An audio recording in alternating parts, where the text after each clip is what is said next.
سفر بنگلہ کے دوران خلیفہ امیر اہل سنت حضرت مولانا حاجی عبید رضا عطاری مدنی کی منشی گنج آمد ہوئی، جہاں جامعۃ المدینہ کے طلبہ کرام و عاشقان رسول کے درمیان خلیفہ امیر اہل سنت نے سنت و بھرا بیان کیا اور انہیں دینی کاموں میں حصہ لینے کا ذہن دیا۔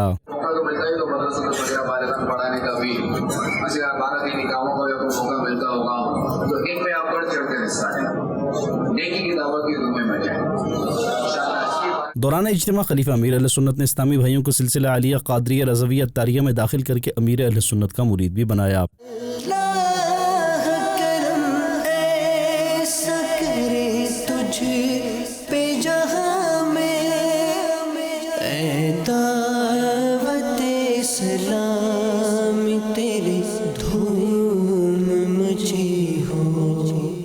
اس کے بعد خلیفہ امیر اہل سنت نے دعا کروائی اور پھر اجتماع کے اختتام پر خلیفہ امیر اہل سنت سے عاشقان رسول نے ملاقات کی بھی سعادت پائی۔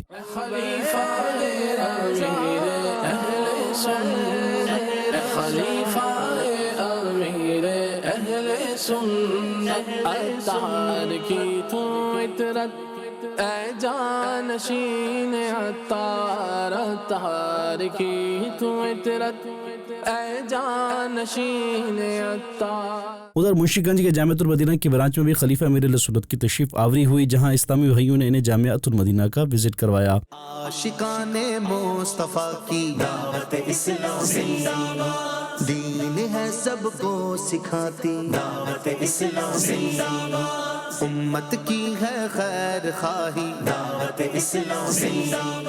اسی دوران منشی گنج میں ہی خلیفہ امیر اہل سنت نے رکن بنگلہ دیش مشاورت ظہیر الاسلام عطاری کی والدہ کی قبر پر ان کے ایصال ثواب کے لیے دعا و فاتحہ خوانی بھی کی۔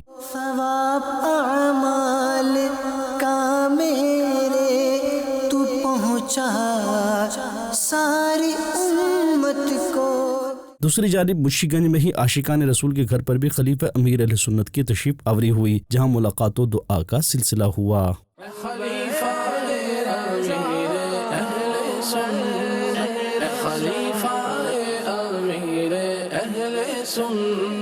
عطار کی تو عطرت، اے جانشین عطار۔